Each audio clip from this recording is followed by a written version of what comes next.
পরম করুণাময় ও দয়ালু আল্লাহর নামে শুরু করছি। সূরা আল বাকারা, বাংলা অর্থ। আয়াত সংখ্যা 153। হে মুমিনগণ, ধৈর্য ও সালাতের মাধ্যমে সাহায্য চাও। নিশ্চয় আল্লাহ ধৈর্যশীলদের সাথে আছেন। পবিত্র কুরআনের অনেক স্থানে আল্লাহ নেককারদের সাথে আছেন, ধৈর্যশীলদের সাথে আছেন ইত্যাদি বলা হয়েছে। তিনি আরশের ওপর থেকেও বান্দাকে সাহায্য সহযোগিতা করার মাধ্যমে তার সাথে রয়েছেন বলে বুঝে নিতে হবে। আয়াত সংখ্যা 154। যারা আল্লাহর রাস্তায় নিহত হয় তাদেরকে মৃত বলো না, বরং তারা জীবিত, কিন্তু তোমরা অনুভব করতে পারো না। আয়াত সংখ্যা 155। আর আমি অবশ্যই তোমাদেরকে পরীক্ষা করব কিছু ভয়, ক্ষুধা এবং জানমাল ও ফল ফলাদির স্বল্পতার মাধ্যমে, আর তুমি ধৈর্যশীলদের সুসংবাদ দাও। আয়াত সংখ্যা 156। যারা তাদেরকে যখন বিপদ আক্রান্ত করে তখন বলে, নিশ্চয় আমরা আল্লাহর জন্য এবং নিশ্চয় আমরা তার দিক প্রত্যাবর্তনকারী। আয়াত সংখ্যা 157। তাদের ওপরই রয়েছে তাদের রবের পক্ষ থেকে মাগফিরাত ও রহমত, এবং তারাই হেদায়েতপ্রাপ্ত। আয়াত সংখ্যা 158।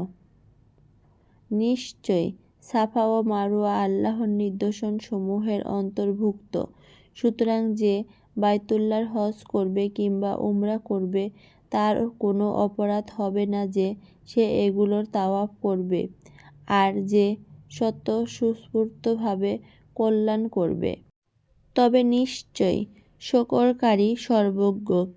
আয়াত সংখ্যা 159। নিশ্চয় যারা গোপন করে সুস্পষ্ট নিদর্শন সমূহ ও হিদায়াত, যা আমি নাজিল করেছি কিতাবে, মানুষের জন্য তা সুস্পষ্টভাবে বর্ণনা করার পর তাদেরকে আল্লাহ লানত করেন এবং লানতকারীগণও তাদেরকে লানত করে। আয়াত সংখ্যা 160। তারা ছাড়া যারা তওবা করেছে, শুধরে নিয়েছে এবং স্পষ্টভাবে বর্ণনা করেছেন, অতএব আমি তাদের তওবা কবুল করব, আর আমি তওবা কবুলকারী, পরম দয়ালু। আয়াত সংখ্যা 161। নিশ্চয় যারা কুফরি করেছে এবং কাফির অবস্থায় মৃত্যুবরণ করেছে তাদের ওপর আল্লাহর ফেরেশতাগণ ও সকল মানুষের লানত। আয়াত সংখ্যা 162। তারা যেখানে স্থায়ী হবে তাদের থেকে আযাব হালকা করা হবে না এবং তাদেরকে অবকাশও দেওয়া হবে না। আয়াত সংখ্যা 163। আর তোমাদের ইলাহ এক ইলাহ, তিনি ছাড়া কোনো সত্য ইলাহ নেই, তিনি অতি দয়াময় পরম দয়ালু। আয়াত সংখ্যা 164। নিশ্চয় আসমানসমূহ ও জমিনের সৃষ্টিতে, রাত ও দিনের বিবর্তনে সে নৌকায় যা সমুদ্রে মানুষের জন্য কল্যাণকর বস্তু নিয়ে চলে, এবং আসমান থেকে আল্লাহ যে বৃষ্টি বর্ষণ করেছেন, অতঃপর তার মাধ্যমে মরে যাওয়ার পর জমিনকে জীবিত করেছেন এবং তাতে ছড়িয়ে দিয়েছেন সকল প্রকার বিচরণশীল পানি ও বাতাসের পরিবর্তনে, এবং আসমান ও জমিনের মধ্যবর্তী স্থানে নিয়োজিত মেঘমালায় রয়েছে নিদর্শনসমূহ এমন কওমের জন্য যারা বিবেকবান। আয়াত সংখ্যা 165। আর মানুষের মধ্যে এমনও আছে যারা আল্লাহ ছাড়া অন্যকে আল্লাহর সমকক্ষ রূপে গ্রহণ করে, তাদেরকে আল্লাহকে ভালোবাসার মতো ভালোবাসে। আর যারা ঈমান এনেছে তারা আল্লাহর জন্য ভালোবাসায় দৃঢ়তর। আর যদি জালিমগণ দেখে যখন তারা আযাব দেখবে যে নিশ্চয় সকল শক্তি আল্লাহর জন্য এবং নিশ্চয় আল্লাহ আযাব দানে কঠোর। আয়াত সংখ্যা 166।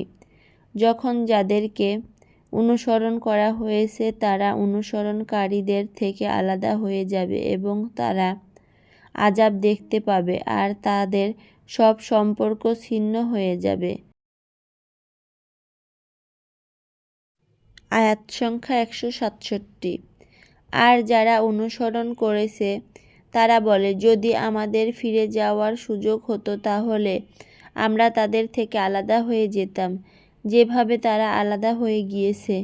এভাবে আল্লাহ তাদেরকে তাদের আমলসমূহ দেখাবেন তাদের জন্য আক্ষেপ স্বরূপ, আর তারা আগুন থেকে বের হতে পারবে না। আয়াত সংখ্যা 168। হে মানুষ, জমিনে যা রয়েছে তা থেকে হালাল পবিত্র বস্তু আহার করো এবং শয়তানের পদাঙ্ক অনুসরণ করো না। নিশ্চয় সে তোমাদের জন্য সুস্পষ্ট শত্রু। আয়াত সংখ্যা 159। নিশ্চয় সে তোমাদেরকে আদেশ দেয় মন্দ ও অশ্লীল কাজের এবং আল্লাহর ব্যাপারে এমন কিছু বলতে যা তোমরা জানো না। আয়াত সংখ্যা 170। আর যখন তাদেরকে বলা হয় তোমরা অনুসরণ করো যা আল্লাহ নাজিল করেছেন, তারা বলে, বরং আমরা অনুসরণ করব আমাদের পিতৃপুরুষদেরকে যার ওপর পেয়েছি।